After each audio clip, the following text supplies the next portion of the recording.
সবাইকে নমস্কার, welcome to my channel. তাহলে আজকের সেশন শুরু করা যাক with a beautiful smile on our face. আজকের তাহলে আমরা আমাদের আজকের সেশন শুরু করছি উইথ এ বিউটিফুল স্মাইল। আজকের যে গল্পটা, সেই গল্পটার নাম হচ্ছে গ্যাস। কি নাম? আজকের গল্পের নাম হচ্ছে গ্যাস। ঠিক আছে, তাহলে এই আমরা যখন ছোটোবেলায় পড়েছি যে আমাদের পদার্থের তিনটা অবস্থা, কি কি তিনটা অবস্থা, যে সাধারণভাবে আমাদের প্রাইমারিলি পদার্থের তিনটে অবস্থা কি কি? প্রথম নম্বর হচ্ছে সলিড,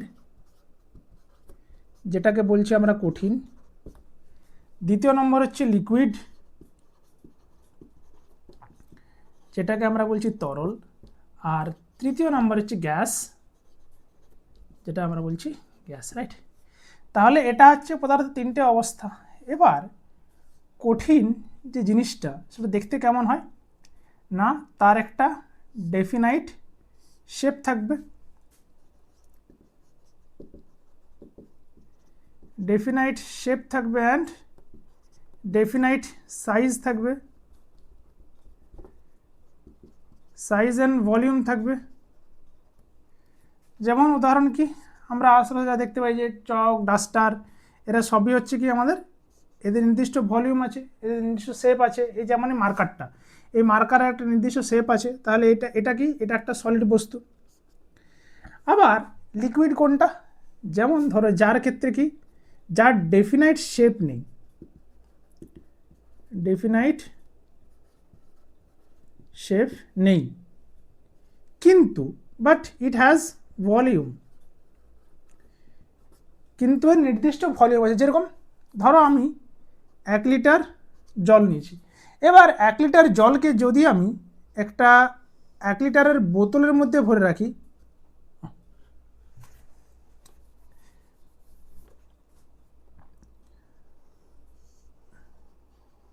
ধরো এটা একটা 1 লিটারের বোতল, তাহলে 1 লিটারের বোতলের মধ্যে যদি জলকে ভরে রাখি, তাহলে সে কী করবে, এই বোতলের আকারটা ধারণ করে নেবে, তাহলে নো ডেফিনাইট শেপ। এরপরে যদি আমি 1 লিটারের এই জলটাকে আমি যদি 1 লিটারের একটা বাউল বা গামলার মধ্যে রাখি, তখন কি করবে, এ কিন্তু সেই বোলের শেপটা নিয়ে নেবে। তাহলে এই যে ঘটনাটা, এইটাও 1 লিটার, তাহলে এর কি নির্দিষ্ট ভলিউম আছে আবার, কিন্তু it has no shape.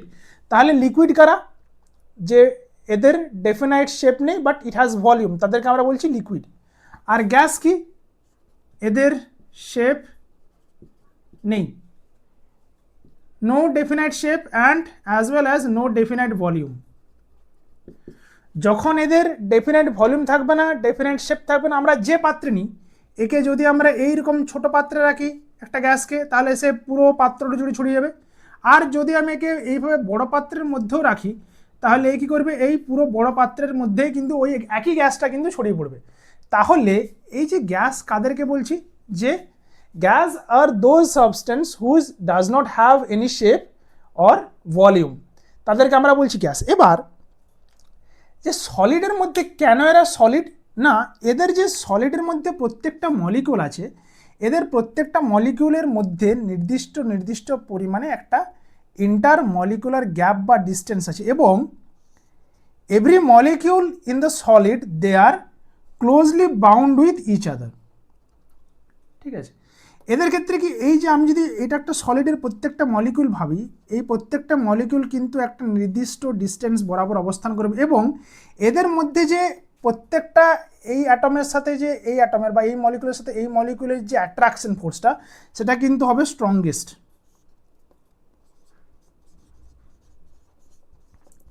Strongest force of attraction. এর জন্য কি করছে, এরা একটা ডেফিনাইট শেপকে ধরে রাখতে পারছে। হ্যাঁ, সেটা হতে পারে নিয়তাকার বা হতে পারে অনিয়তাকার, হতে পারে অ্যামরফাস বা হতে পারে নন অ্যামরফাস, কিন্তু এদের তো একটা নির্দিষ্ট ডেফিনাইট শেপ থাকবে। ধরো এটা এই ধরনের একটা সলিড হতে পারে, একটা এরকম কিউব শেপের একটা সলিড, আবার হতে পারে যে এটা একটা এবড়ো খেবড়ো শেপ বা যাই কিছু একটা শেপ হলো, কিন্তু তার তো একটা নির্দিষ্ট ডেফিনাইট শেপ আছে। এর প্রত্যেকটা একটা ডেফিনেট শেপ। তাহলে এবং এরা কি করছে, হঠাৎ করে আমি যদি সলিডটাকে করি যে একে যদি বলি ঝাঁকাই বা কিছু করি, এ কিন্তু এই শেপটাকে ডিফর্ম হতে দিচ্ছে না, বা ডিফর্ম হতে সবসময় বাধা সৃষ্টি করে, রাইট। সহজে আমি কিন্তু এই শেপটাকে ডিফর্ম করতে পারবো না। অপর দিকে লিকুইডের ক্ষেত্রে কি হয় না, লিকুইডের যে প্রত্যেকটা মলিকিউল আছে, এই সমস্ত মলিকিউলের মধ্যে এদের যে ফোর্স অফ অ্যাট্রাকশন, এটা কিন্তু সলিডের তুলনায় অনেক অনেক অনেক কম, ঠিক আছে। এদের মধ্যে যে ফোর্স অফ অ্যাট্রাকশন যেহেতু এরা কম, তার জন্য এদের একটা ভলিউম আছে কিন্তু এদের ডেফিনেট শেপ নেই।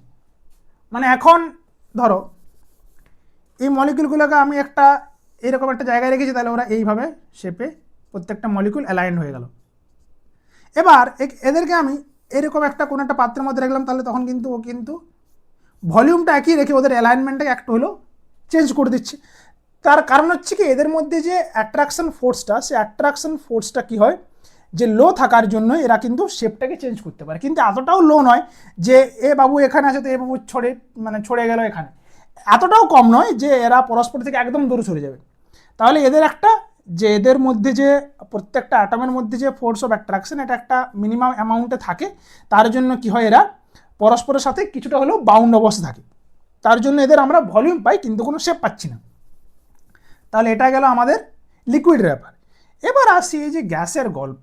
গ্যাসের ক্ষেত্রে কি হয়, যে এদের মধ্যে যে প্রত্যেকটা মলিকিউলস আছে, প্রত্যেকটা যে পার্টিকেলস আছে, প্রত্যেকটা পার্টিকেলের মধ্যে এদের যে interaction force, intermolecular attraction force এতটাই কম যে এরা যেন প্রায় ফ্রিলি মুভ করে,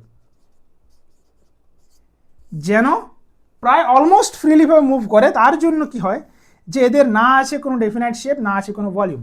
কীরকম, এরা যদি ফ্রিলি মুভ করে তাহলে কি হবে না, এইখানে একটা অ্যাটম আছে, এখানে একটা মলিকুল আছে, এর এখানে একটা মলিকুল আছে, এর এখানে একটা মলিকুল আছে, এদের মধ্যে যদি কোনো বাউন্ড না থাকে, এদের মধ্যে কেউ কাউকে যদি বাইন্ড না করে, তাহলে এই যেদিকে খুশি যাবে, এই দিকে যেতে পারে, এই দিকে যেতে পারে। এবার এই যতটা জায়গা জুড়ে যেতে পারছে ততটাই তো ওর ভলিউম আকার ধারণ করবে। এবার এই যদি এখানে যদি আমার এই বাউন্ডারিটা এরকমভাবে বাউন্ডারি না হয়, যদি এটা আরও বড় বাউন্ডারি হয়, তখন কি করবে, এই মলিকুলটা এখান থেকে আবার এত দূর চলে আসবে।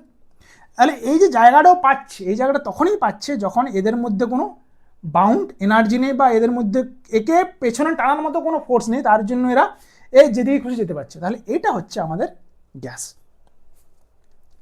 তাহলে গ্যাস কারা কি হলো, যাদের ডেফিনেট শেপ বা ভলিউম নেই, এবং এদের মধ্যে যে প্রত্যেকটা মলিকিউলস আছে, প্রত্যেকটা পার্টিকেল আছে, প্রত্যেকটা পার্টিকেলের মধ্যে এদের যে অ্যাট্রাকশন ফোর্সটা এতটাই কম যে এরা যে কোনো জায়গাতে এক্সপ্যান্ড করে যেতে পারে। তাহলে এটা হচ্ছে গ্যাস। এবার আসি বাবুদের কিছু প্রপার্টিজে। একটা প্রপার্টি যেটা বললাম সেটা তো হলো, এবার এখানে এদের কিছু ফিজিক্যাল প্রপার্টিজ অফ গ্যাস। কি কি?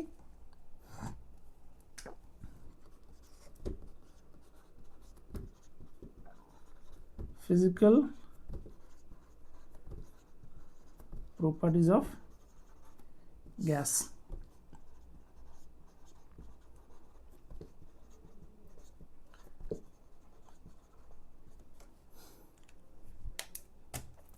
যেগুলো ডিসকাশন করলাম সেগুলো তো আছেই। প্রথমে হচ্ছে কোনো no definite shape and size acquires the shape and size of the container। যে কন্টেনার রাখছে সেই কন্টেনারের শেপ এবং সাইজকে অ্যাকোয়ার করে নিতে পারে। তৃতীয় নম্বর হচ্ছে আমাদের এদের মধ্যে যে ইন্টারমলিকুলার ফোর্স অফ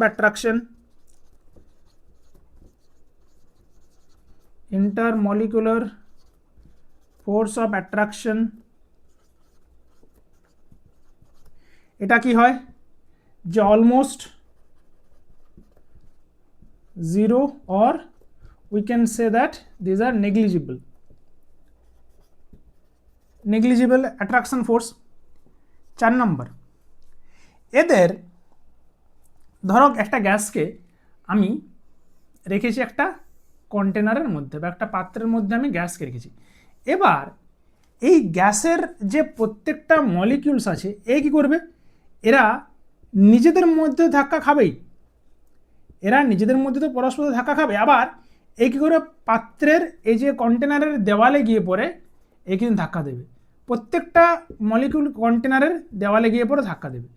এবার এই যে দেওয়ালে গিয়ে ধাক্কা দিচ্ছে, এটা যদি আমরা যে পারপেন্ডিকুলার ওয়াইজ ধাক্কাটাকে খেয়াল করি, যে পারপেন্ডিকুলারভাবে ধাক্কা দিচ্ছে মানে সোজাসুজিভাবে ধাক্কা দিচ্ছে, তাহলে ওটাই কি হবে যে ওই গ্যাসের প্রেশার। তাহলে give pressure to the wall of the container.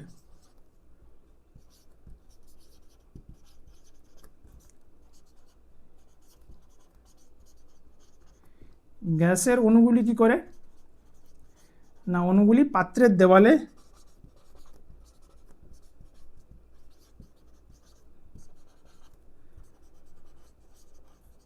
ধাক্কা দেয় এবং যেটাই লম্বভাবে যে ধাক্কা দেওয়াটা হয়, লম্বভাবে যে কলিশনটা হয় সেটাকে আমরা কি বলছি, যে একক ক্ষেত্রফলের উপর যদি হয়, একক ক্ষেত্রফল লম্বভাবে যে বলটা প্রয়োগ করে তাকে আমরা বলছি ওই গ্যাসের চাপ।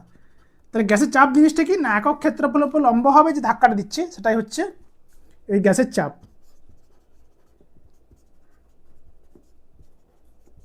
একক ক্ষেত্রফলের ওপর লম্বভাবে প্রযুক্ত যে ধাক্কাটা, সেটাকে আমরা বলছি যে ওই গ্যাসের চাপ। এবার এই যে গ্যাসের চাপ আছে, ধরো এই বিন্দুতে এটা একটা পয়েন্ট পি, এই পয়েন্ট পিতে কি হয়, এই গ্যাসের চাপটা কিন্তু প্রত্যেক ডাইরেকশনে বরাবর কাজ করে, ইচ অ্যান্ড এভরি ডাইরেকশন। তাহলে the pressure at a point is every directional, multi-directional, প্রত্যেক দিকে কাজ করে। এরকম একটা উদাহরণ আমরা পড়েছিলাম ছোটবেলায়, যে একটা মানে এইভাবে একটা মানে বলের ইয়ে করে এখান থেকে আমরা কি করেছিলাম, যে দুটো চাকতি ছিল, সেই দুটো চাকতিকে পরস্পর যুক্ত করে আমরা ভিতর থেকে বাতাসটা বার করে নিয়েছিলাম। এবার এই বাতাসটা বার করে নেওয়ার পরে এই যে দুটো ঘোড়া দুদিক থেকে একে টানার জন্য ব্যবহার করেছেন, দুটো ঘোড়া দুদিক থেকে টানছে। এবার এই ঘোড়াগুলো দুদিক টানার পরেও কিন্তু আমরা এই যে এদের যে অর্ধগোলকের যে দুটো অংশ, এই দুটো অংশকে আমরা আলাদা করতে পারিনি। এর কারণই হচ্ছে কি, বাতাস একে চারদিক থেকে চাপ প্রয়োগ করেছে এবং একে এতটা শক্তভাবে ধরে রেখেছে যে আমরা এদেরকে আলাদা করতে পারিনি। তাহলে এই দ্বারা কি প্রমাণিত হয় যে জলের বলছি আমাদের বাতাসের কি সর্বমুখী চাপ, সর্বমুখী চাপ, এটা গেল বাতাসের সর্বমুখী চাপ। তাহলে এটা হচ্ছে যে চাপের ব্যাপার। এবার এই যে একটা কন্টেনারের মধ্যে আমি গ্যাস রেখেছি, গ্যাসের মধ্যে যে প্রত্যেকটা পার্টিকেল আছে, সেই প্রত্যেকটা পার্টিকেল কি করে না, এটা একটা কন্টেনার, প্রত্যেকটা যে পার্টিকেল, সেই পার্টিকেলগুলো বিভিন্ন দিকে মুভ করতে পারে। এবার এখানে এই পার্টিকেল একটা ছিল, এই পার্টিকেল যাচ্ছিল, হঠাৎ করে একটা সামনে পার্ট থেকে আসা পার্টিকেল একে দিল ধাক্কা, তখন এ কী করলো, ডাইরেকশন চেঞ্জ করলো। আবার এখানে একটা হয়তো আর একটা পার্টিকেল এলো, এ কিন্তু ডাইরেকশন চেঞ্জ করে চলে গেলো। আবার এখানে দেওয়াল আছে, ধাক্কা খেলো, আবার ডাইরেকশন চেঞ্জ করলো। তাহলে এই যে টু অ্যান্ড ফ্রো মোশন বা এই যে জিগজ্যাগ মোশন হয়, তাহলে পার্টিকেল কি করে না, পার্টিকেল এর জিগজ্যাগ মোশনে মুভ করতে থাকে। পার্টিকলস হ্যাজ জিগজ্যাগ মোশন, এবং এই যে জিগজ্যাগ মোশন যেটা আছে এটাকে আমরা বলছি ব্রাউনিয়ান মোশন।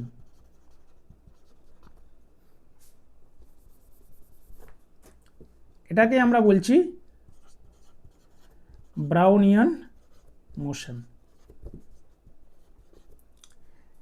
তাহলে ব্যাপারটা কি হলো না, প্রত্যেকটা যে পার্টিকেল আছে সেই প্রত্যেকটা পার্টিকেল কি করে, যে জিগজ্যাগ মোশনে মুভ করে এবং যতক্ষণ না পর্যন্ত ধাক্কা না খাচ্ছে কারোর সাথে, ততক্ষণ পর্যন্ত একটা স্ট্রেট পাথ ফলো করে।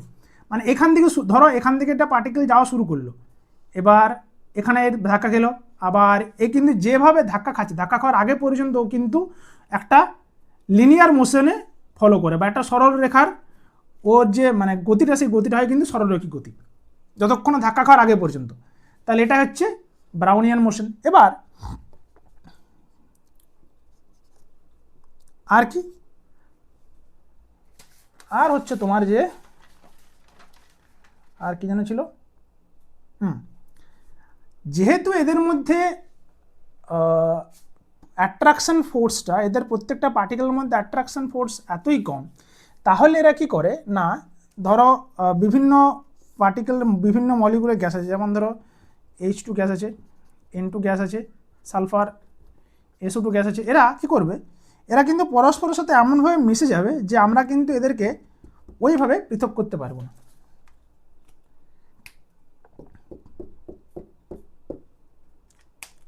এরা কিন্তু সেইভাবেই পরস্পরের সাথে মিশে যাবে। তার মানে এদের যেটা মিক্সচারটা যখন হবে, আমরা যখন H2 গ্যাসকে বা নাইট্রোজেন গ্যাসকে এবং সালফার ডাইঅক্সাইড গ্যাসকে একসাথে মিশিয়ে দিচ্ছি, এদের যেটা মিক্সচারটা হয়ে যাবে সবসময় হবে কি, হোমোজিনিয়াস মিক্সচার।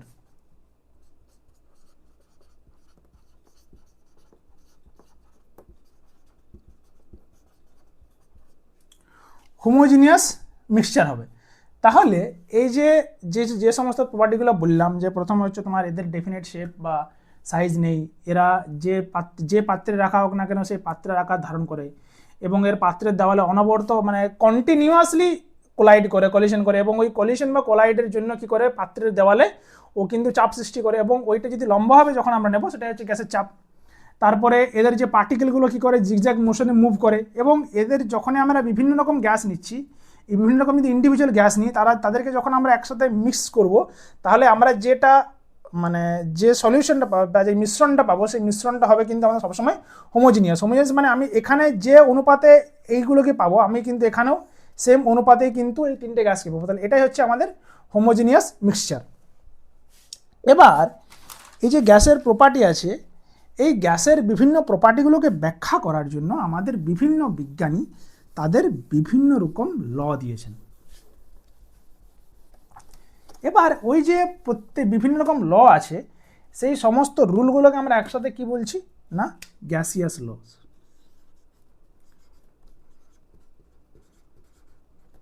গ্যাসিয়াস লস, ঠিক আছে।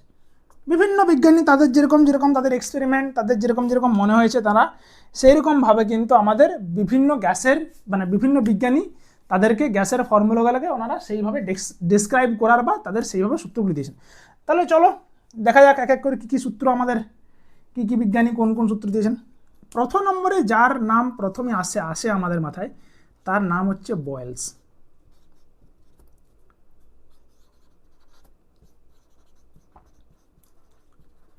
বয়েলের সূত্র। এই যে বয়েল, বিজ্ঞানী বয়েল, ইনি যে সূত্রটা দিলেন, সূত্রটা উনি কী দিলেন না, উনি বলছেন যদি আমাদের টেম্পারেচার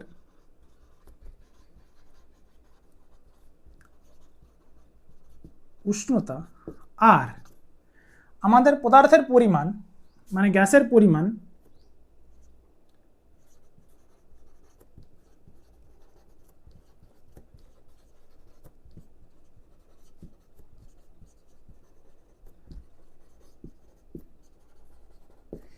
এই দুটো জিনিস আমি ফিক্সড রেখেছি।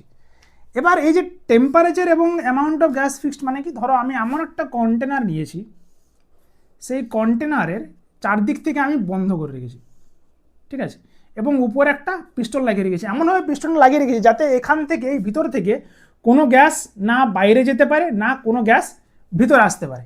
তাহলে এইভাবে কি করলাম, আমি গ্যাসের পরিমাণটা ফিক্স করে দিলাম যে বাইরের থেকে আমার কোনো গ্যাস ভিতরে ঢুকতেও পারবে না, বা ভিতর থেকে কোনো গ্যাস বাইরে বেরোতেও পারবে না। এবার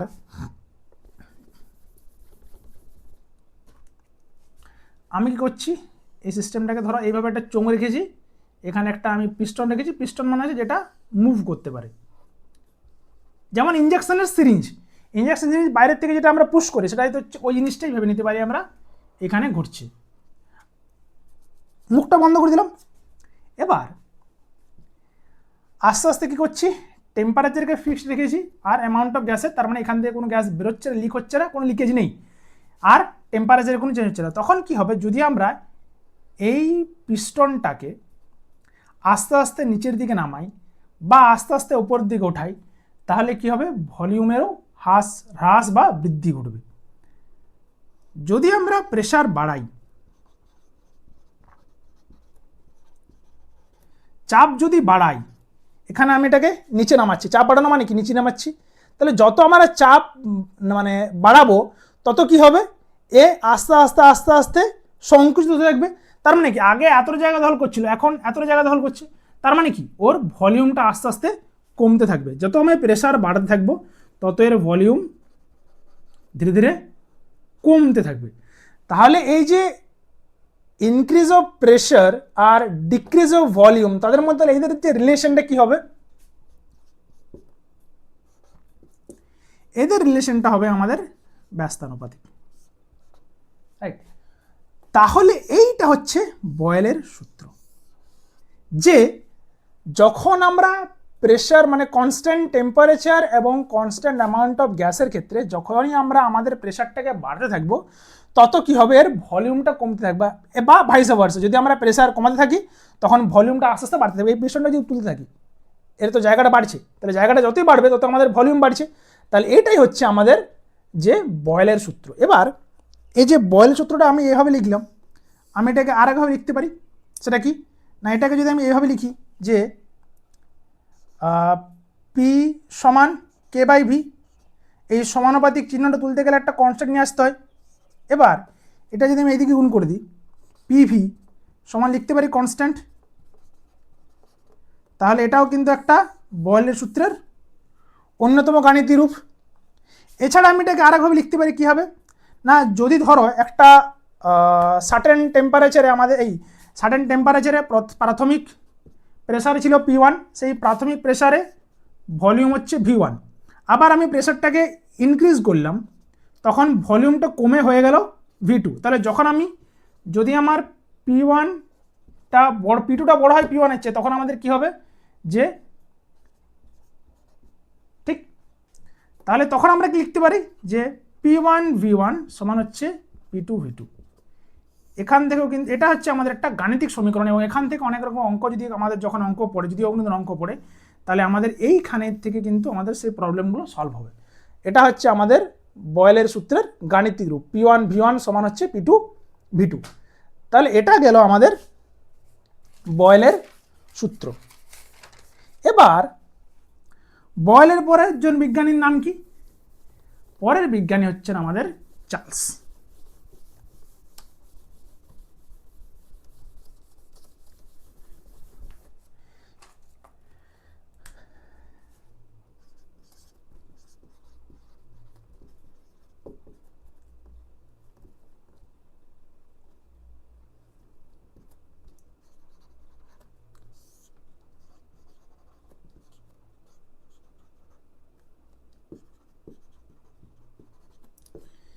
এই চার্লস কি বলছেন না, চার্লস ইনি বললেন প্রথমে যে প্রেসারকে স্থির করে দাও,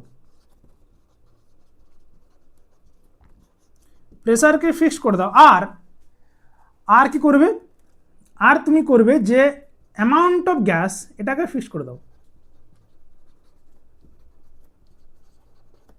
অ্যামাউন্ট অফ গ্যাসকে ফিক্স করে দাও। তাহলে প্রেসার ফিক্স করে দিলেন নি, অ্যামাউন্ট অফ গ্যাস ফিক্স করে দিলেন। এবার তার মানে আমি আর একটা সিস্টেম নিলাম, একই রকমের সিস্টেম, সেই পিস্টন, রাইট।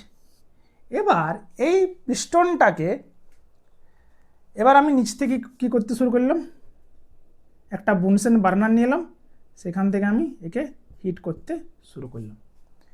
এবার এটার পেছনে নেওয়ার কারণ কি, তার কারণ হচ্ছে এখান থেকে কোনো গ্যাস লিক হচ্ছে না বা কোনো গ্যাস এখানে এন্টার হচ্ছে না, তাহলে একটা ক্লোজড সিস্টেমে কিন্তু আমি কাজটা করছি। তাহলে ইনি কি বললেন যে প্রতি যে ভলিউমটা থাকবে, প্রাথমিক যে ভলিউমটা ছিল, সেই প্রাথমিক ভলিউমের পরে প্রতি 1 ডিগ্রি সেলসিয়াস যখনই উষ্ণতা বৃদ্ধি করব, ভলিউমটা কি হবে 1/273 এত পরিমাণ করে বৃদ্ধি পাবে। 1 ডিগ্রি সেলসিয়াস তাপমাত্রা বৃদ্ধি করবো, ধরো আমার সাপোজ ধরে নিচ্ছি আমার টেম্পারেচার ছিল 20 ডিগ্রি সেলসিয়াস, এবার এখানে 20 ডিগ্রি সেলসিয়াসে ভলিউম ছিল, ধরে নিচ্ছি আমার V0, 20 ডিগ্রি সেলসিয়াসে ভলিউম ছিল V0। এবার যখনই আমি 20 ডিগ্রি থেকে এটাকে বাড়িয়ে 1 ডিগ্রি বাড়াবো, মানে 20 ডিগ্রি থেকে বাড়িয়ে যখন আমি এটাকে 21 ডিগ্রি সেলসিয়াস করব, তখন এর যে ভলিউমটা হবে এ কি হবে, এর এত গুণ বৃদ্ধি হবে। তার মানে আগে তো V0 ছিলই, প্লাস আবার হয়ে যাবে V0/273। তাহলে এই যে গল্পটা, মানে প্রতি 1 ডিগ্রি যদি আমি বাড়াতে থাকি তাহলে এইভাবে বাড়বে। যদি আমি এটাকে 1 ডিগ্রি না বাড়িয়ে ডাইরেক্টলি T ডিগ্রি বাড়াই, 1 ডিগ্রি করতে T ডিগ্রি বাড়াবো, তখন আমি এখান থেকে কি পাবো না, V0 plus V0 into T/273। ঠিক আছে, এবার এটা 273 না বলে 273.15 বলাটা বেস্ট হবে। হ্যাঁ, মানে এত গুণে এ কিন্তু বৃদ্ধি পাবে। এবার তাহলে আমি এখান থেকে কি লিখতে পাচ্ছি, এবার T ডিগ্রি সেলসিয়াস আমার ভলিউম হলো VT। তাহলে এই যে VT সমান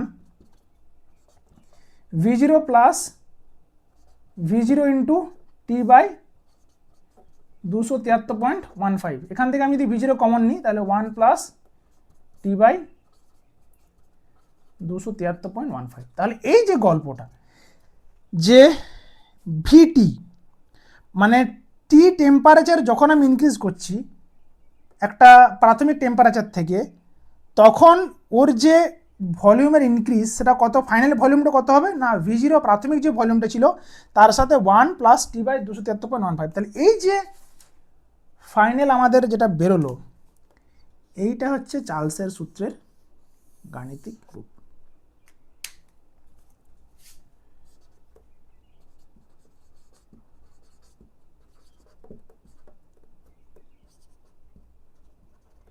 এটাই হচ্ছে এর ম্যাথমেটিক্যাল ফর্মুলা।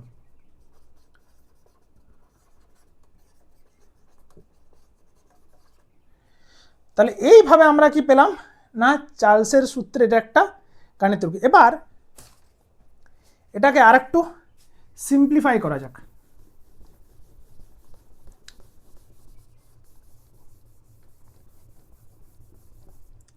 লিখি এটাকে, VT সমান হচ্ছে V0 ইন্টু 1 প্লাস T/273.15টাকে আমি অমিট করে দিচ্ছি, 273 লিখাই বেস্ট হয়েছে। এবার আমি এটাকে যদি এইভাবে লিখি, V0 ইন্টু 273 প্লাস T/273 লিখতে পারি তো। তাহলে VT সমান হচ্ছে V0 ইন্টু, এবার এই যে 273 প্লাস T, এটাই হচ্ছে কি, এটাই হচ্ছে বড় T মানে ক্যালভিন। তাহলে এখান থেকে আমরা কি পেলাম না, আমাদের ক্যালভিন স্কেলে T ক্যালভিন সমান হচ্ছে T ডিগ্রি সেলসিয়াস প্লাস 273। এবং এই যে ক্যালভিনে আমি টেম্পারেচারটাকে চেঞ্জ করলাম, এটাকে বলা হচ্ছে, এই যে ক্যালভিন স্কেল এটাকে বলা হচ্ছে পরম স্কেল, বা এটাকে অ্যাবসলিউট স্কেল বলা হয়। তাহলে এখান থেকে আমরা কি লিখতে পারি, V0 ইন্টু ক্যাপিটাল T/273। ঠিক আছে, এবার 273টাকে আমরা যদি T0 লিখি, এটাকে যদি আমি T0 লিখি, তাহলে আমরা এখান থেকে একটা ফর্মুলা পেতে পারি, সেটা তোমার হচ্ছে VT/T সমান হচ্ছে V0/T0। এখান থেকে আমরা লিখতে পারি কি, V1/T1 সমান হচ্ছে V2/T2। এটা একটা যে কোনো টেম্পারেচার, এটা যে কোনো সেই টেম্পারেচারের ভলিউম, এটা হচ্ছে অন্য একটা টেম্পারেচারে, সেখানে সেম টেম্পারেচার ভলিউম। বা এখান থেকে লিখতে পারি V1/V2 সমান হচ্ছে T1/T2। এটাও কিন্তু চার্লসের সূত্রের অন্য আর একটা গাণিতিক রূপ। ঠিক আছে,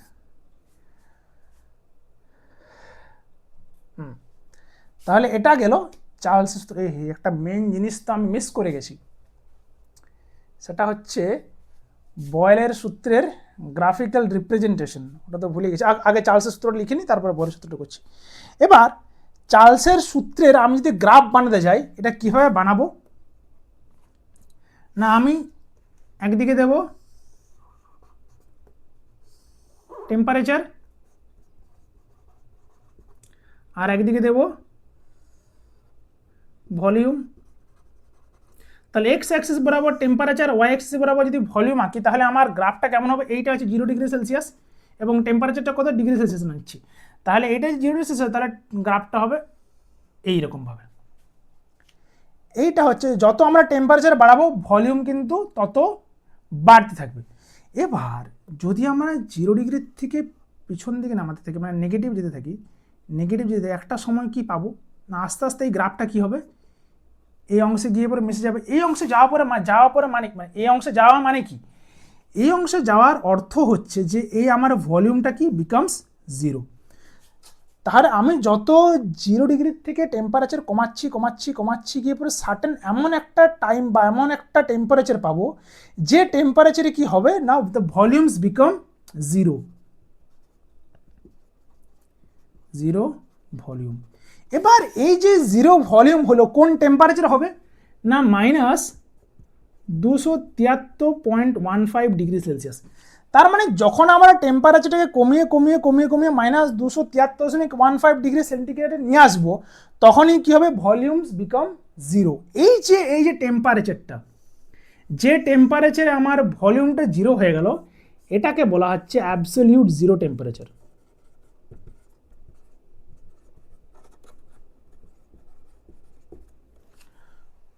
চলো তাহলে এই প্রসঙ্গে একটা ছোট্ট করে একটা ইনফরমেশন নিয়ে নিই।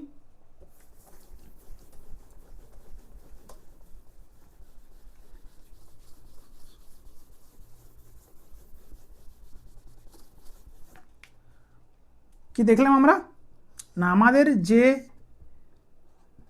টেম্পারেচার এর সাথে যে ভলিউমের কার্ভটা বা ইয়েটা মানে কার্ভটা সেটা হয় এরকম। এবার আমি একটা সময় পরে যত আমরা টেম্পারেচার নেগেটিভে নামাতে থাকবো, যত টেম্পারেচার কমাতে থাকবে, একটা সময় পরে কি হবে, আমাদের এই যে রেখাটা, সেই রেখাটা কি করবে, আমাদের 0 ডিগ্রির সাথে মানে এক্স অ্যাক্সিসের সাথে মিশে যাবে। তাহলে যে টেম্পারেচারে এক্স অ্যাক্সিসের সাথে মিশে যাচ্ছে সেই টেম্পারেচারে কি হচ্ছে, ভলিউম 0, ভলিউম সমান 0। তাহলে যখনই ভলিউম 0 হয়ে যাবে তার মানে সেটাই হয়ে যাবে যে আমাদের যে প্রত্যেকটা অণু, যে গ্যাসের অণুগুলোর মধ্যে যে আমাদের যে কাইনেটিক এনার্জি ছিল সেই কাইনেটিক এনার্জি অলসো বিকামস 0। তাহলে এটাকে আমরা কি বলছি, এটাকে আমরা বলছি যে অ্যাবসলিউট 0 টেম্পারেচার। অ্যাবসলিউট 0 টেম্পারেচার এর মান কত হয়, -273.15 ডিগ্রি সেলসিয়াস, বা এটাকে আমরা সহজে লিখতে পারি -273 ডিগ্রি সেলসিয়াস, বা এটাকে আমরা কি লিখি, বা আমরা লিখি 0 কেলভিন। এবার এখানে কি হয় যে আমাদের যে কাইনেটিক এনার্জি অফ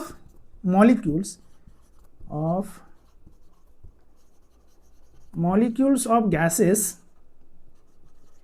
becomes 0, যে এদের যে গতিশক্তি কি হয়, গ্যাসের অণুর গতিশক্তি হয়ে যায় 0।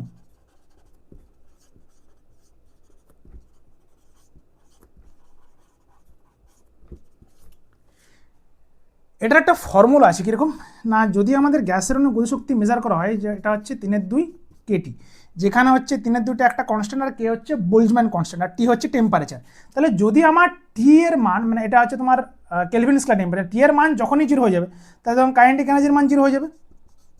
তাহলে এই যে কন্ডিশনটা, এই কন্ডিশনটাকে বলা হচ্ছে অ্যাবসলিউট 0 টেম্পারেচার, যেখানে ভলিউম হয়েছে 0। তাহলে এটা গেল যে আমাদের অ্যাবসলিউট 0 টেম্পারেচার। এবার যেটা বলছিলাম যে আমাদের বয়েলের সূত্রের যে গ্রাফটা, সেই গ্রাফটা আমি করতে ভুলে গেছি, তাহলে ওটা একটু ছোট্ট করে বলে নিই। বয়েলের সূত্র কি ছিল আমাদের,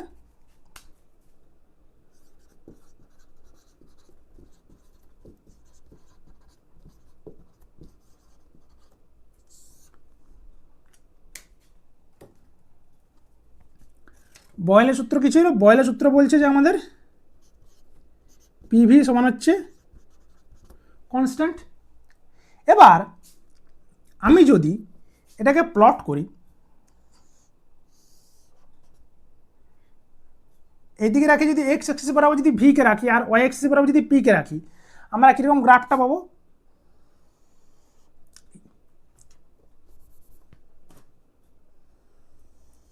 এইভাবে কিন্তু আমরা গ্রাফ পাবো। তার মানে কি, যত দেখো ভলিউম যত কম পি এর মান তত কম।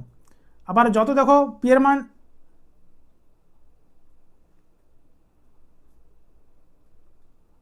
হ্যাঁ ঠিকই আছে, পি এর মান ভলিউম যত কম হবে পি এর মান তত বেশি হবে, আর ভলিউম যত বেশি হবে তত পি এর মান তত কম হবে।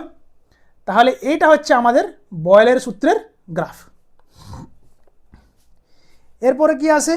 এরপরে আসে গে-লুসাকের গ্যাস আয়তন সূত্র।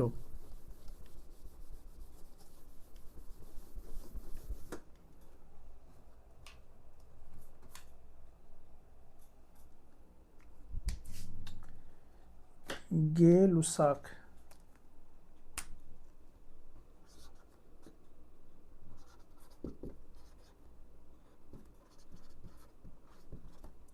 গে-লুসাক ল।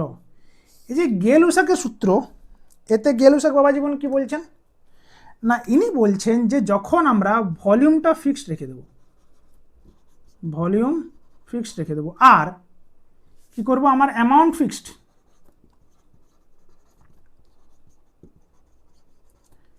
ভলিউম ফিক্সড অ্যামাউন্ট ফিক্সড, তখন কি হবে না যে প্রেশার, গ্যাসের pressure that proportional to temperature. কীরকম জিনিসটা না, ধরো এটা একটা পাত্র আছে, সেম পিস্টন সেম পাত্র, just the conditions are changing. আমি বার্নারের সাহায্যের টেম্পারেচার বাড়াচ্ছি, ভলিউমকে ফিক্সড রেখেছি, এই পিস্টনকে আমি কোথাও যেতে দেব না। তাহলে যদি আমি যেতে না দিই অথচ আমি টেম্পারেচার একে হিট করছি, তাহলে হিট করলে কি হবে যে এর ভিতরের যে মলিকিউলসগুলো আছে, এই গ্যাসের যে মলিকিউলসগুলো আছে সেই মলিকিউলসগুলো কি করবে, এদের কাইনেটিক এনার্জি বাড়বে। তাহলে যত এদের কাইনেটিক এনার্জি বাড়বে এরা তত বেশি জোরের সাথে দেওয়ালে ধাক্কা করবে না, দেওয়ালে ধাক্কা মারবে, তত বেশি জোরই করবে, এ কী করবে পিস্টনের উপর প্রয়োগ করবে। যত বেশি পিস্টনের উপর জোর প্রয়োগ করবে তত এদের কি হবে, এদের মধ্যে ভিতরের যে প্রেসার, সেই প্রেসারের মানটা আস্তে আস্তে বাড়তে থাকবে। তাহলে এই যে গল্পটা যে যত আমরা টেম্পারেচার বাড়াচ্ছি, টেম্পারেচার বাড়ার সাথে সাথে আমাদের যে প্রেসারের যে ইনক্রিজ হচ্ছে, সেটা হচ্ছে আমাদের গে-লুসাক এই ফর্মুলার দ্বারা উনি ব্যাখ্যা করলেন। এবার এনার একটা ছোট্ট করে গ্রাফিক্যাল রিপ্রেজেন্টেশন আছে, সেটা কি না, যদি আমরা এক্স অ্যাক্সিস বরাবর টেম্পারেচার নিই আর ওয়াই অ্যাক্সিস বরাবর প্রেশার নিই, তাহলে কি হয়, গ্রাফটা এরকম হয়ে যায়। ঠিক আছে, জিরো হয়ে যাবে যখন যখন এটা হয়ে যাবে -2, নো প্রেশার। তাহলে এটা গেল কি, এটা হচ্ছে আমাদের গে-লুসাকের প্রেশার আর টেম্পারেচারের মধ্যে যেটা সূত্র। এবার এতক্ষণ পর্যন্ত আমরা কি পড়ছিলাম, এতক্ষণ পর্যন্ত আমরা পড়ছিলাম যে বিভিন্ন যে ফিজিক্যাল প্রপার্টিগুলো, যেমন হচ্ছে প্রেশার, টেম্পারেচার, ভলিউম এবং অ্যামাউন্ট, এদের মধ্যে কি কোনো সময় আমাদের কিন্তু প্রত্যেকবার কি ছিল, অ্যামাউন্টটা ফিক্সড ছিল। কোনো সময় প্রেশার চেঞ্জ করেছি, কোনো সময় ভলিউম চেঞ্জ করেছি, কোনো সময় টেম্পারেচার চেঞ্জ করেছি। তাহলে এই সমস্ত চেঞ্জের মাধ্যমে 3-4টা সূত্র এলো। এবার আরেকজন বিজ্ঞানী যার নাম হচ্ছে অ্যামিলিও অ্যাভোগাড্রো, ইনি বলছেন না আমি বাকি কন্ডিশনগুলো ফিক্সড রাখবো,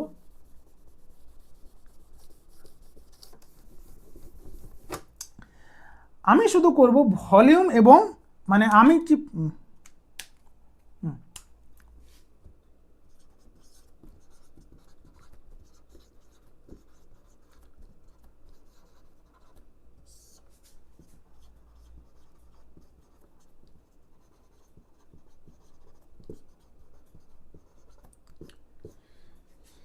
ইনি বলছেন আমি প্রেসার অ্যান্ড টেম্পারেচার এই দুটোকে রাখবো ফিক্সড। এবার যখনই আমি এই দুটোকে ফিক্সড রাখবো তাহলে ভলিউম কি হবে না, অ্যামাউন্ট অফ গ্যাস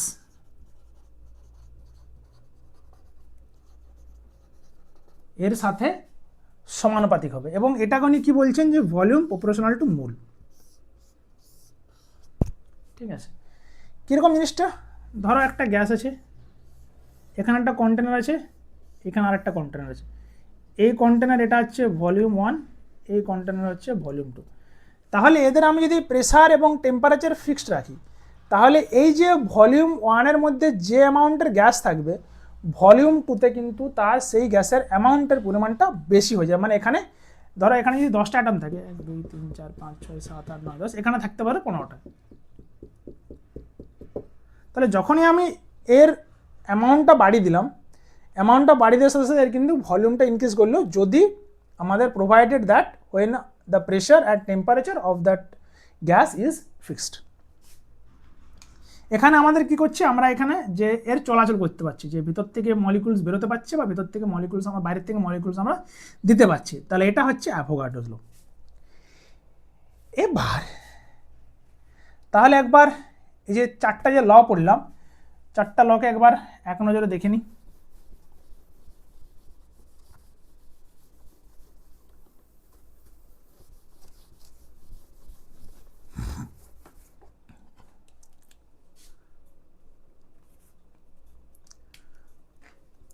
এক নম্বর বয়েলের সূত্র।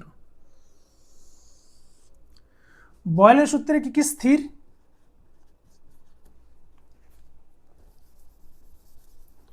স্থির সংখ্যা কি না, আমাদের temperature and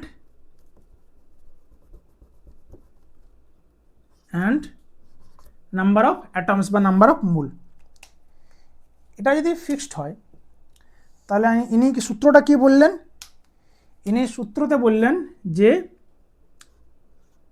P varies as 1/v, বা এখান থেকে আমরা লিখতে পারি বা P1 V1 সমান হচ্ছে P2 V2, রাইট? এবং এর গ্রাফটা কেমন হবে?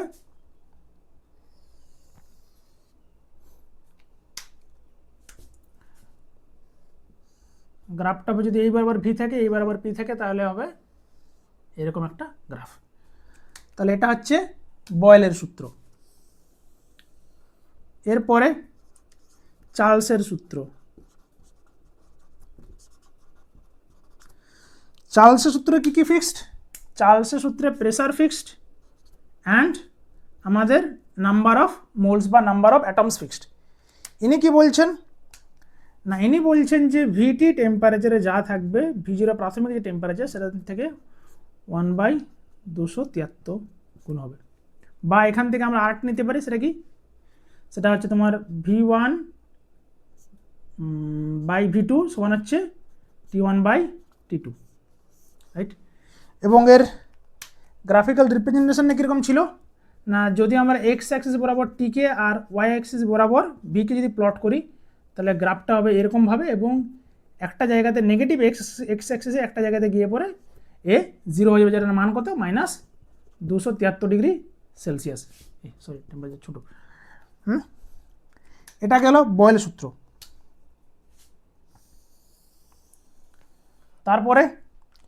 তারপরে আমাদের গেলুসাক।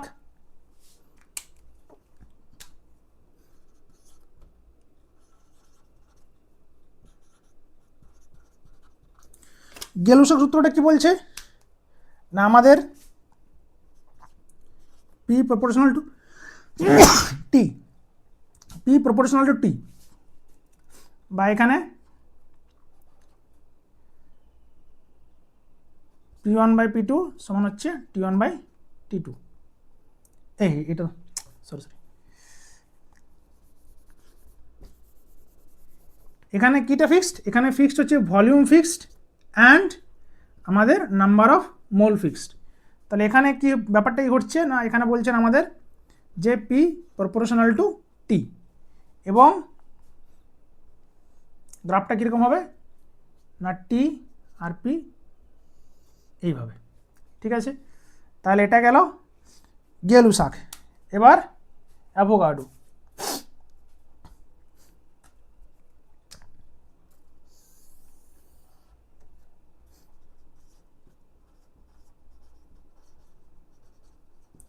অ্যাভোগাড্রোতে কী কী ফিক্সড রেখেছিলেন উনি লিখেছিলেন প্রেশার অ্যান্ড টেম্পারেচার উনি ফিক্সড রেখেছিলেন। এবং এই প্রেশার এবং টেম্পারেচার ফিক্সড রাখার পরে উনি কি বললেন না, আমাদের যে ভলিউম আছে সেটা নাম্বার অফ মোলস তার সাথে সমানুপাতিক। তাহলে এই গেল আমাদের 4টা বিখ্যাত গ্যাসিয়াস লস। এরপরে আসি যে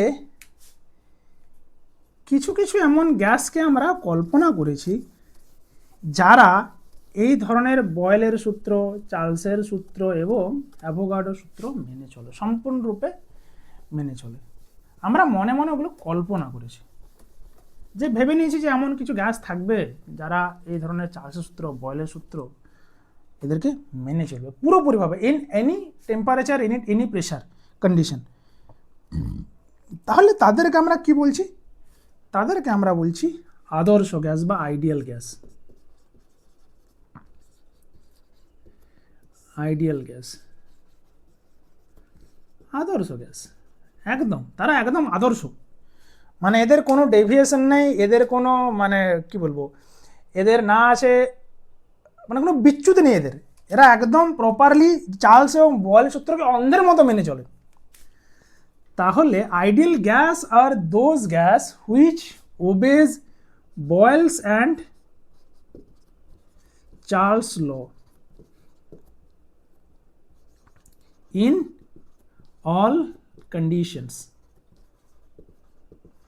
যে আমার কন্ডিশন যাই হোক আমি পাবো বয়েলের সূত্র এবং চার্লসের সূত্রকে মেনে চলবো, আমি কখনো এদের বিরুদ্ধাচরণ করবো না। তো তাদেরকে আমরা বলছি আইডিয়াল গ্যাস। তাহলে যদি আমরা আইডিয়াল গ্যাস, তাহলে এদের বয়েলের সূত্র মেনে চলা মানে কি?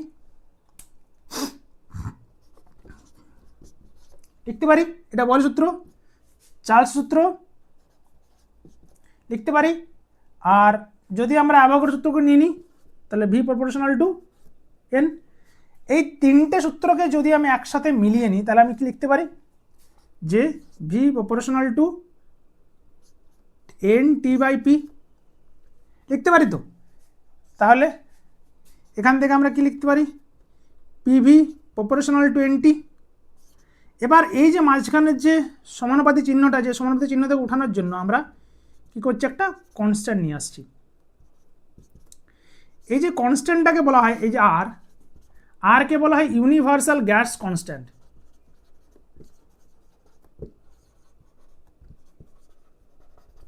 Universal gas constant. তাহলে এই যে আমরা সমীকরণটা পেলাম, এটাকে বলছি আমরা আদর্শ গ্যাসের সমীকরণ বা ideal gas equation. Ideal gas equation. তাহলে আইডিয়াল গ্যাস ইকুয়েশন কোনটা? না, পিভি সমান হচ্ছে এনআরটি। তাহলে আইডিয়াল গ্যাস কারা? যারা বয়েল এবং চার্লসের সূত্র মেনে চলে ইন অল কন্ডিশন। ঠিক আছে, এখান থেকে আরেকটা জিনিস আমরা টানতে পারি, কনক্লুশন টানতে পারি। সেটা কীরকমভাবে না, আমরা যদি এটাকে এইদিকে নিয়ে চলে আসি, পি ভি বাই টি সমান হচ্ছে কনস্ট্যান্ট, তাহলে এখান থেকে লিখতে পারি P1 V1 বাই T1 সমান হচ্ছে P2 V2 বাই T2। এটাও একটা, এখান থেকে আমরা কনক্লুশন টানতে পারি। এবং এটাও একটা আইডিয়াল গ্যাসের গাণিতিক রূপ, এটাও একটা ম্যাথামেটিক্যাল ফর্মুলা অফ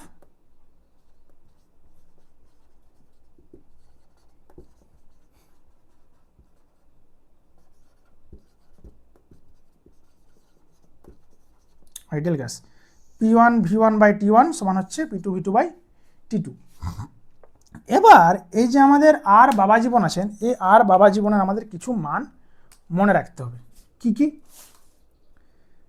না, প্রথমে হচ্ছে 0.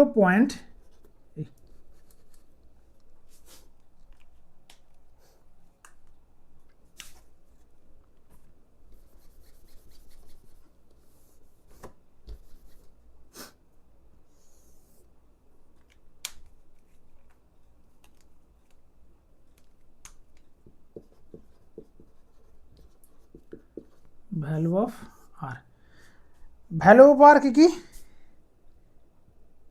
প্রথম নম্বর হচ্ছে 0.0821 litre atmosphere ATM into mole inverse, এটা একটা। এরপরে আরেকভাবে লেখা যায় 8.314 joule, kelvin inverse, mole inverse, এটা একটা, বা 1.987 calorie kelvin inverse, mole inverse. তাহলে এই গেল আমাদের ভ্যালু অফ আর।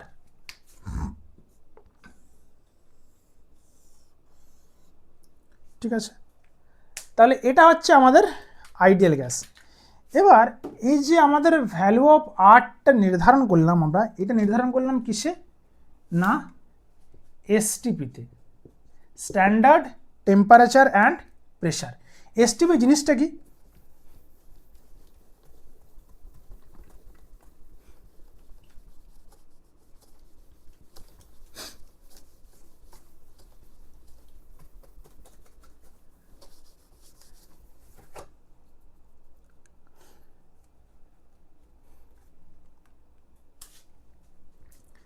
এসটিপি, এসটিপির যে ফুল ফর্ম সেটা হচ্ছে স্ট্যান্ডার্ড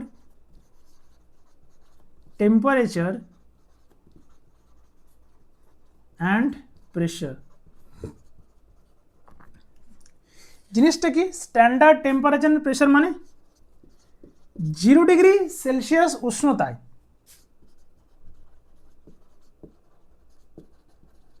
সমুদ্র পৃষ্ঠের উপরে আমাদের যে টেম্পারেচার মাপি, এই যে প্রেশারটা পাই সেটা হচ্ছে 1 ATM। 1 ATM। তাহলে এইটা হচ্ছে আমাদের স্ট্যান্ডার্ড টেম্পারেচার এবং প্রেশার। 0 ডিগ্রি সেলসিয়াস উষ্ণতা সমুদ্র পৃষ্ঠে 1 ATM প্রেশারটাকে হচ্ছে এসটিপি বলা হচ্ছে। এবার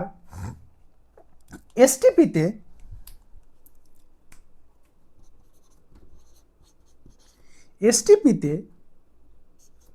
যে কোনো গ্যাসের আয়তন কত হয়? 1 মোল। 1 মোল মানে 6.023 ইন্টু 10⁻23 সংখ্যক অ্যাটম। যেখানে 1 মোল মানে এই যে গ্যাসের এত পরিমাণ কিন্তু আমাদের অ্যাটম থাকতে হবে। এই 1 মোল গ্যাসের যে কোনো গ্যাসের আয়তন কত হয়? 22.4 litre.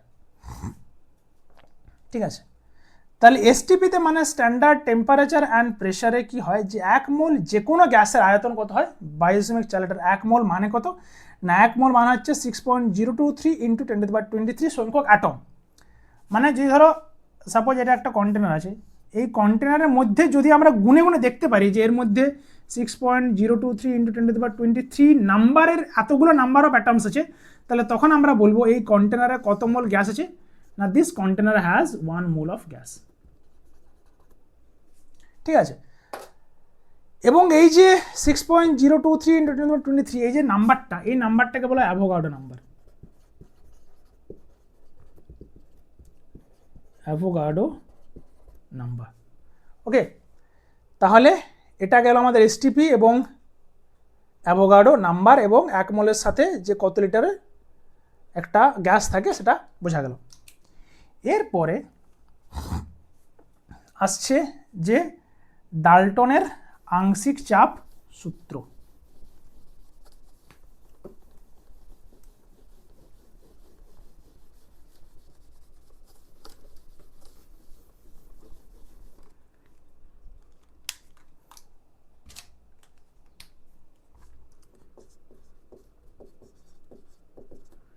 Dalton's law of partial pressure।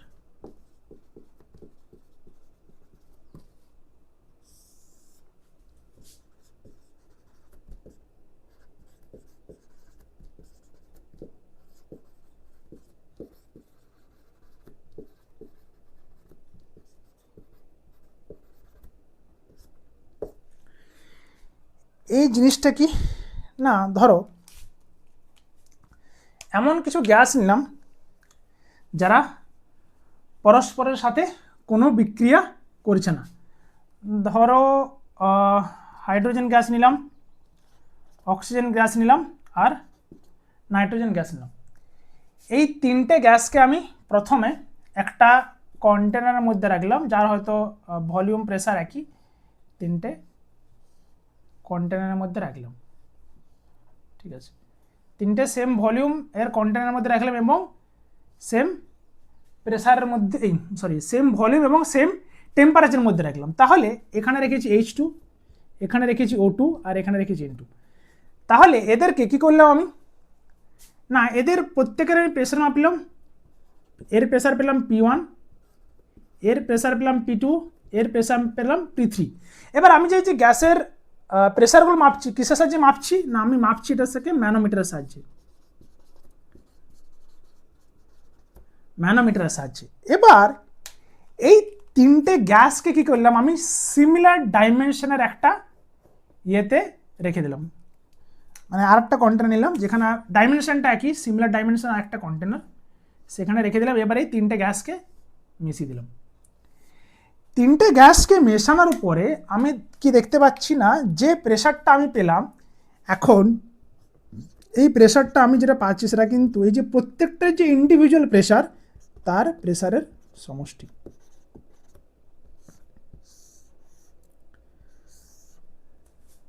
তার মানে কি ব্যাপারটা কি দাঁড়ালো, না যদি আমরা বিভিন্ন গ্যাস নিই এবং যারা পরস্পরের সাথে কোনোরূপ কোনো বিক্রিয়া করছে না, হাইড্রোজেনের সাথে অক্সিজেন কোনো বিক্রিয়া করে না, অক্সিজেনের সাথে নাইট্রোজেন কোনোরূপ কোনো বিক্রিয়া করে না, তাহলে এরকম বিক্রিয়া না করা যদি আমরা বিভিন্ন রকমের গ্যাস নিই এবং এদের যদি একই ডাইমেনশনে একই টেম্পারেচারে তিনটের আলাদা আলাদা প্রেসার মাপি, এবার এই তিনটে আলাদা যে তিনটে প্রেসার পেলাম তাদেরকে যদি আমরা একই ডাইমেনশনের সেই একই কন্ডিশনে একই ডাইমেনশনে আর একটা পাত্রে তিনটাকে একসাথে মিশিয়ে দিই রেখে দিই, তখন আমরা যে প্রেসারটা পাবো সেটা হবে যে প্রত্যেকটা যে ইন্ডিভিজুয়াল প্রেসার পেয়েছি সেই ইন্ডিভিজুয়াল প্রেসারের সমষ্টি। তাহলে এটা হচ্ছে কি ডাল্টনের ল অফ পার্শিয়াল প্রেসার। তাহলে এটা গেল হচ্ছে তোমাদের ডাল্টনের ল অফ পার্শিয়াল প্রেসার। তাহলে যতগুলো আমি গ্যাস নেব প্রত্যেকগুলো ইন্ডিভিজুয়াল মাপবো এবং সেটাকে যোগ করবো, যদি একসাথে মিশিয়ে দিই তাহলে কী হবে, যোগফলের সাথে সমান হয়ে যাবে টোটাল প্রেসার। তাহলে এটা গেল ডাল্টনের ল অফ পার্শিয়াল প্রেসার। এবার এই যে ডাল্টনের ল অফ পার্শিয়াল প্রেসারকে আমি আরেকভাবে ডিনোট করতে পারি, সেটা কীভাবে, না সেটা করতে পারি আমরা মোল ফ্র্যাকশনের হিসাবে।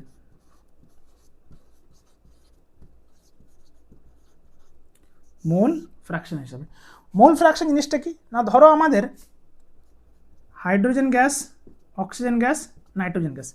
হাইড্রোজেন গ্যাস আমি নিয়েছি 2 মোল, নাইট্রোজেন গ্যাস নিয়েছি 3 মোল, আর এই অক্সিজেন গ্যাস নিয়ে 3 মোল আর নাইট্রোজেন গ্যাস নিয়েছি 1 মোল।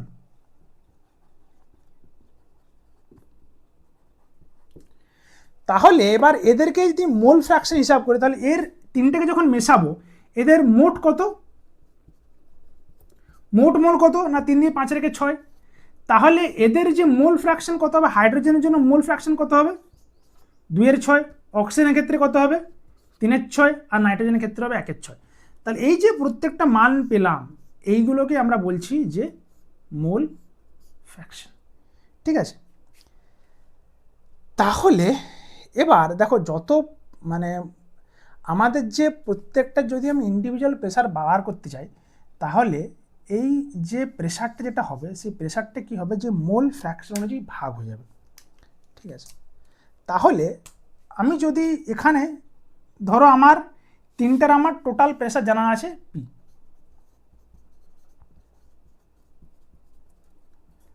টোটাল প্রেসার ধরে নিলাম পি, এবার পি ডট। এবার আমি যদি হাইড্রোজেন কত মোল আছে এবং সেখান থেকে মোল ফ্র্যাকশনটা জানি তাহলে এর যে হাইড্রোজেনের আংশিক চাপটা কত আমি বার করতে পারবো। কী হবে না পিএইচ হাইড্রোজেনের যে আংশিক চাপটা কী হবে সমান এর যে হাইড্রোজেনের মোল ফ্র্যাকশন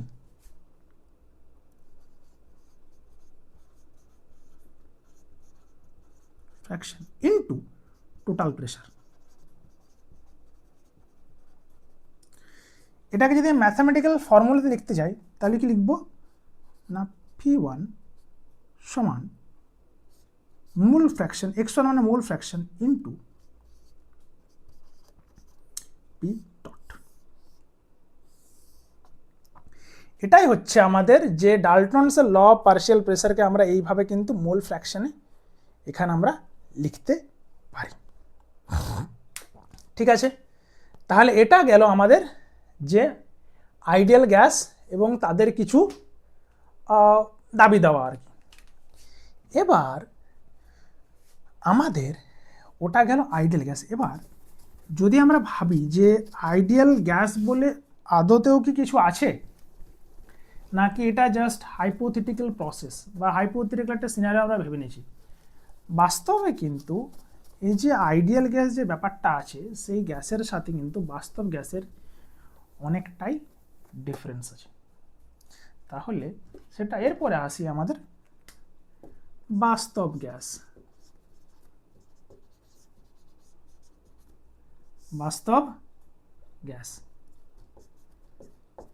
যেমন ধরো একটা আমাদের যদি বাস্তব সিনারিও, একটা আইডিয়াল এবং রিয়েল সিনারিও যদি আমি ভাবি, যে প্রথমে হচ্ছে ধরো যদি আমরা আইডিয়াল আদর্শ গ্যাস কীভাবে হতে পারে, যে আমরা কোনোদিন কোনোভাবে কোনো মিথ্যা কথা বলবো না, কাউকে ঠকানোর চেষ্টা করবো না, কিন্তু বাস্তবে কি আমরা সবসময় সত্যি কথা বলতে পারি? কিছু কিছু সময় আমাদের ছড়ার আশ্রয় নিতে হয়, কিছু কিছু সময় মিথ্যার আশ্রয় নিতেই হয়। তাহলে সেই রকমভাবে আমাদের আইডিয়াল গ্যাস এটা কিন্তু পুরোপুরি খাতায় কলমে জন্য ঠিক আছে, যে বাবু কারো এদের মধ্যে কোনো অ্যাট্রাকশন ফোর্স থাকবে না, এদের মধ্যে কোনো রিপালশন ফোর্স থাকবে না, এদের মধ্যে কোনো মানে এরা এই যে এদের যে ভলিউম, মানে এরা যে কন্টেনারের মধ্যে থাকবে, যে কন্টেনারের মধ্যে থাকবে আর যে মলিকিউলগুলো থাকবে, সেই মলিকিউলের যে ইন্ডিভিজুয়ালের যে ভলিউম আর এই যে পাত্রের যে ভলিউম, এটার মানে যে রেশিও করলে অতীব অতীব অতীব অল্প বেরোবে। তাহলে এই সমস্তগুলো বলেছিল আমাদের আইডিয়াল গ্যাস। এবার বাস্তবে দেখা গেছে না, যে এই যে মলিকিউলগুলোর মধ্যে কি হয়, আমাদের অ্যাট্রাকশন ফোর্স কিন্তু খুব অল্প পরিমাণে হলেও কিন্তু থেকে যায়। In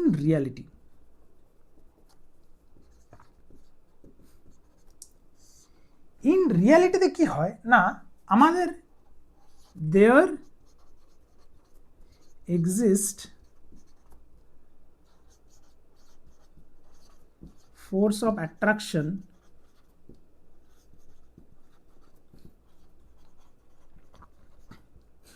among the molecules। প্রত্যেকটা মলিকিউলের মধ্যে কিন্তু আমাদের একটা ফোর্স অফ অ্যাট্রাকশন কিন্তু দেখতে পাই আমরা। এবং আরেকটা ব্যাপার হচ্ছে যে আমরা যে প্রথমে ধরে নিয়েছিলাম যে প্রত্যেকটা ইন্ডিভিজুয়াল যে মলিকিউলগুলো আছে সেই মলিকিউলগুলোর যে ভলিউম, সেই ভলিউম কী করে, যে পাত্রের যে ভলিউম সেই ভলিউমের তুলনায় অত্যন্ত অত্যন্ত অত্যন্ত নগণ্য, কিন্তু বাস্তবে দেখা যায় যে সামান্য হলেও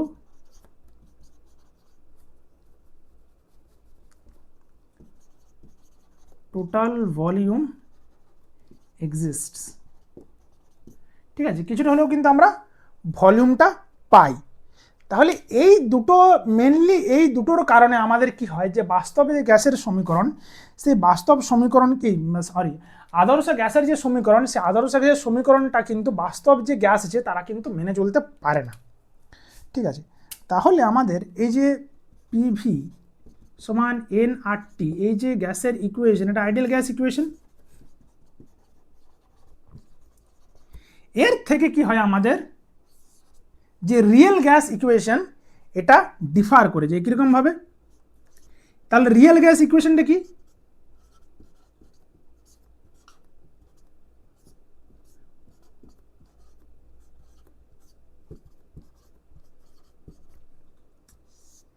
তাহলে এই যে সমীকরণটা বেরোলো P plus A N square by V square into V minus N B সমান এনআরটি, এটাকে আমরা বলছি যে ইকুয়েশন অফ রিয়েল গ্যাস, বা এটাকে আমরা বলছি ভ্যান ডার ওয়ালস গ্যাসের এই সমীকরণ।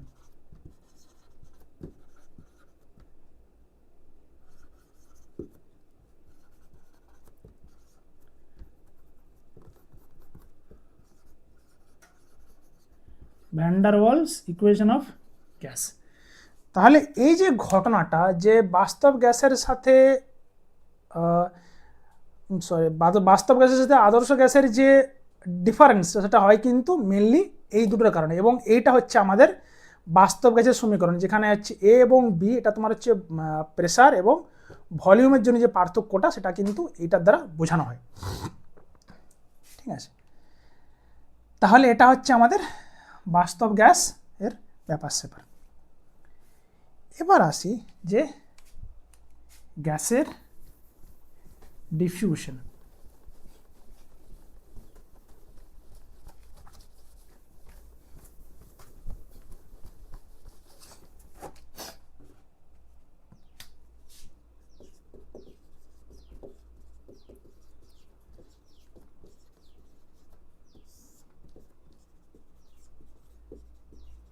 গ্যাসের ব্যাপন। আমরা হামেশাই খেয়াল করে দেখব, যখন আমাদের ঘরের একটা কোণাতে কোনো একটা কোণাতে যদি আমরা ধূপ জ্বালাই, তাহলে ওই যে ধূপের যে গন্ধটা আমরা কিন্তু সারা বাড়িতেই দেখতে পাই। দেখতে কেন পাবো, গন্ধটা আমাদের নাকে এসে লাগে। তাহলে এই যে বাড়ির একটা কোণে যদি আমরা ধূপকাঠি জ্বালাচ্ছি এবং সেই ধূপকাঠির যে গন্ধটা, সেই গন্ধটা গোটা বাড়িতে আমরা পাচ্ছি, তাহলে এটা কিভাবে হচ্ছে না, এই যে ধূপকাঠির গন্ধটা চারদিকে ছড়িয়ে পড়া, এই যে ফেনোমেনাটা হচ্ছে গ্যাসের ব্যাপন।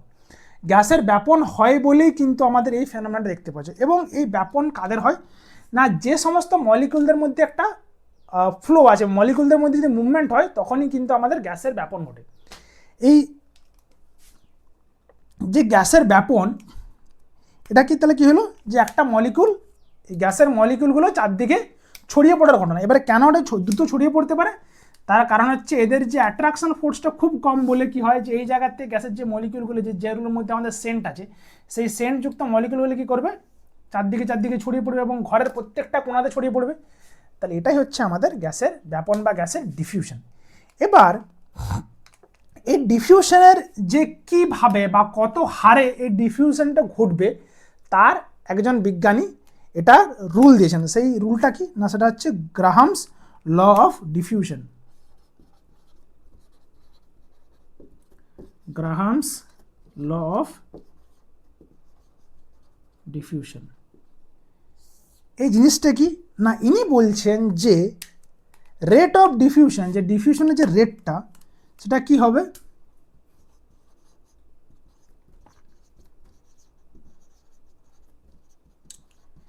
রেট অফ ডিফিউশন এটা কি হবে, inversely proportional to molar mass of the gas. মানে ধরো একটা সাধারণভাবে দেখতে গেলে, যে একটা পাতলা লোক আর একটা যদি মোটা লোক হয়, তাহলে কে বেশি দ্রুত দৌড়তে পারবে, সেটা হচ্ছে অবশ্যই পাতলা লোক, তাই না?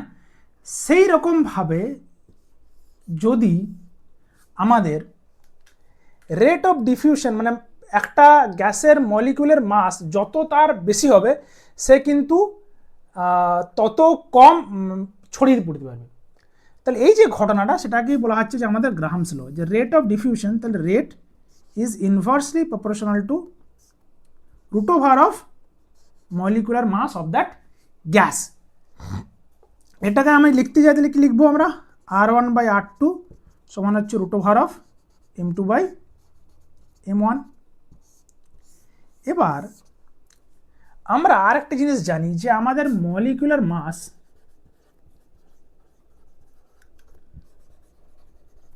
এটা সমানই কত, এটা সমান হচ্ছে 2 ইন্টু ভেপার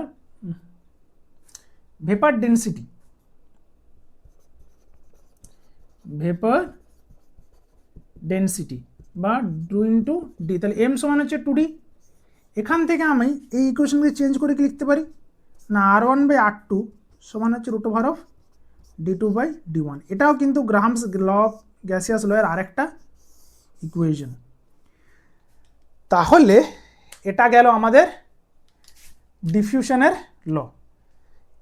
এই করে কি হলো, আমাদের গ্যাসের যে বেসিক প্রপার্টিজ, সেটা কিন্তু আমাদের জানা হয়ে গেল। তাহলে সবাইকে ধন্যবাদ।